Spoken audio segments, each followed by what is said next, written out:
There is a videotape that a jury never saw. In it, a man holds a plaster mold of another man's teeth. He presses it hard into the skin of a dead child's body, again and again, until the marks left behind look exactly like a bite. That man was not a criminal. He was a forensic expert, testifying for the state of Louisiana. The marks he created were then shown to a jury as proof of murder. For 27 years, a man named Jimmie Duncan sat on death row for those bite marks. He was convicted of raping and murdering a 23-month-old girl named Haley Oliveaux. In 2025, a Louisiana judge looked at the same evidence and reached a different conclusion. There was no bite. There was no rape. There was no murder. This is the true story of how it happened. West Monroe, Louisiana. December 18th, 1993. Jimmie Duncan was 25 years old. He shared an apartment with his girlfriend, Haley Oliveaux, and her daughter from a previous relationship, a 23-month-old girl named Haley. That Saturday morning, Allison left for work just before 8:30. Jimmie stayed home with Haley. It was an ordinary morning, in an ordinary apartment, in an ordinary American town. At around 9:45, a neighbor named Floyd Bennett was outside playing basketball with his son. He had a clear view of both entrances to Jimmie's apartment. He watched Jimmie walk to a nearby store, buy cigarettes and come back. No one else came. No one else went. This detail will matter later. Remember it. Sometime after 10 a.m., Jimmie ran Haley a bath. He says he stepped downstairs briefly to wash dishes. When he heard a noise from the bathroom, he rushed back up. He found Haley floating face down in the water. He pulled her out. He tried CPR. He didn't stop to call 911 first. He ran, carrying her to the only place he knew would have a phone, faster than going back inside for his own, his neighbor's door. The Bennetts, the same family that had been watching the apartment all morning, took the child from his arms. They performed CPR while their son called 911. Paramedics arrived. They could not revive her. Haley Oliveaux was pronounced dead a short time later. Her death would not be ruled an accident for 32 years. Haley's body was sent across the state line to Jackson, Mississippi, to be examined by a man named Dr. Stephen Hayne. At the time, Dr. Hayne was performing more autopsies in a single year than almost any medical examiner in the country. Investigators later found he was conducting over 1,200 autopsies annually, more than 5 times the maximum number allowed for a forensic pathologist to maintain professional board certification anywhere in the United States. 1,200 bodies, one man.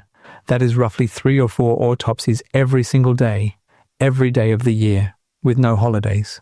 Dr. Hayne examined Haley's body and reached a conclusion that would change the rest of Jimmie Duncan's life. He said the toddler had been sexually assaulted and that there were bite marks on her body, bite marks made at or about the time of death. To analyze those supposed bite marks, Hayne called in a frequent collaborator, a forensic dentist named Dr. Michael West.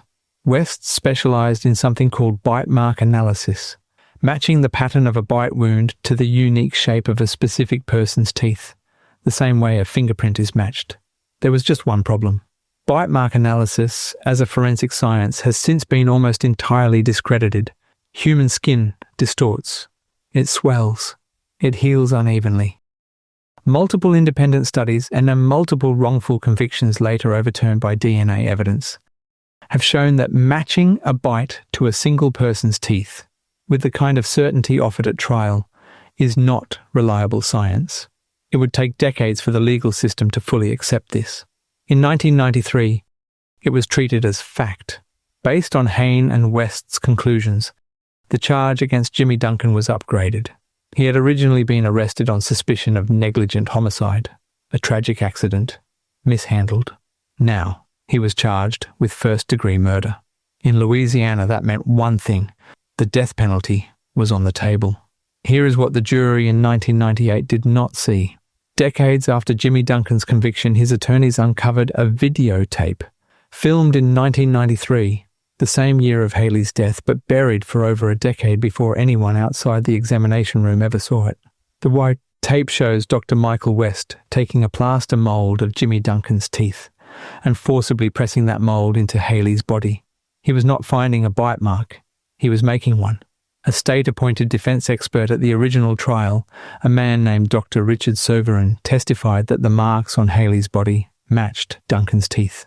He believed it. He had no way of knowing the marks may have been created, not discovered. The jury heard a confident expert say, "These marks match this man's teeth." They did not hear. Those marks may have been pressed into the child's skin by the very expert testifying about them. The jury deliberated. Jimmie Duncan was found guilty of first-degree murder. He was sentenced to death.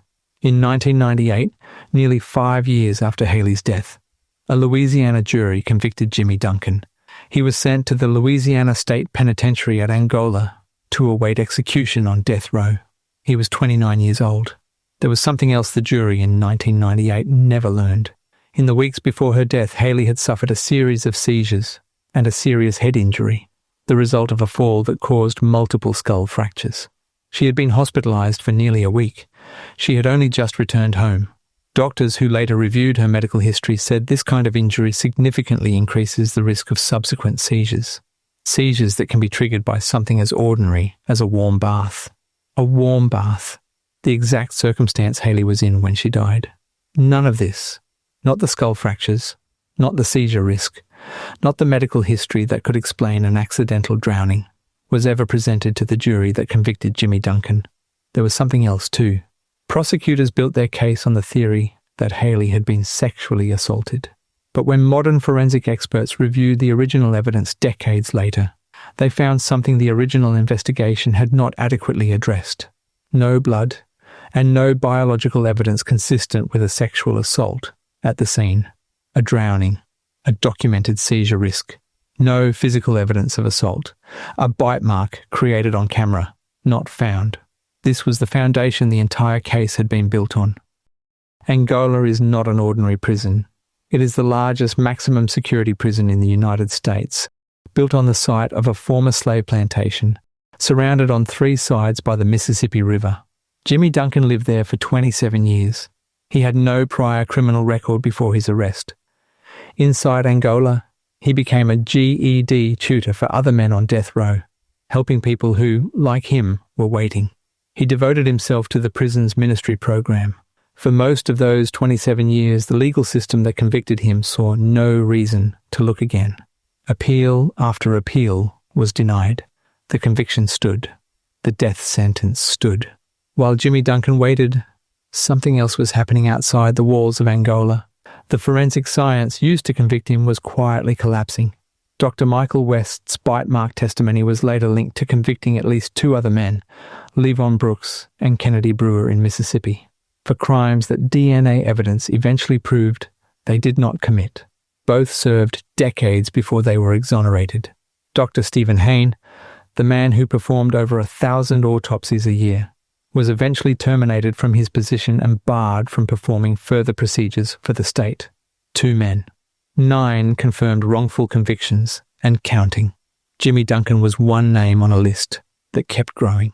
In September 2024, after years of work by the Innocence Project, a 6-day evidentiary hearing finally gave Jimmie Duncan something he had waited 27 years for, a chance for the new evidence to actually be heard. 2 independent, board-certified forensic pathologists reviewed Dr. Hain's original autopsy. Their conclusion was blunt. It was careless, superficial, and scientifically unsupported. The bite mark evidence, the videotape, the plaster mould, the marks pressed into a child's body, was laid out for a judge to see in full for the first time since it was filmed in 1993. In May 2025, Judge Alvin Sharp of Louisiana's 4th Judicial District issued his ruling. Clear and convincing evidence, the judge wrote, proves that Jimmie Duncan is factually innocent of the murder of Haley Oliveaux. The judge went further. He found that Duncan's original trial attorneys had failed to provide him an adequate defense, that the case against him should never have held up the way it did, even by the standards of 1998. It was not yet freedom, but it was, after 27 years, the first official acknowledgement that the system had gotten it wrong. Perhaps the most remarkable part of this story is who stood beside Jimmie Duncan when he finally walked out. Alison Leighton Statham, Haley's own mother, testified in court that she believes Jimmie Duncan is innocent. She told the court her daughter wasn't killed. She said Haley died because she was sick. Haley's paternal relatives wrote directly to Louisiana's governor and attorney general, demanding accountability, not for Jimmie Duncan's release, but for what had been done to a child's body to convict him. In November 2025, on $150,000 bail, Jimmie Duncan walked out of Angola for the first time in 27 years. He did not walk into a fully cleared name. The Ouachita Parish District Attorney's Office immediately appealed the ruling to the Louisiana Supreme Court, arguing even now that Duncan should be returned to death row. That appeal was heard in early 2026. As of this video, the final word has not yet been spoken. Jimmie Duncan is 60 years old now. He was 25 the morning Haley Oliveaux died. He has spent more of his life on death row than he ever spent free. At least 39 wrongful convictions across the United States have been tied to the same discredited forensic methods used in this case. The forensic techniques used to convict him were not an isolated failure.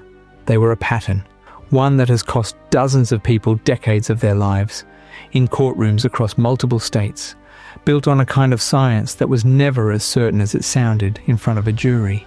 A man pressed another man's teeth into a dead child's skin and called what he created evidence.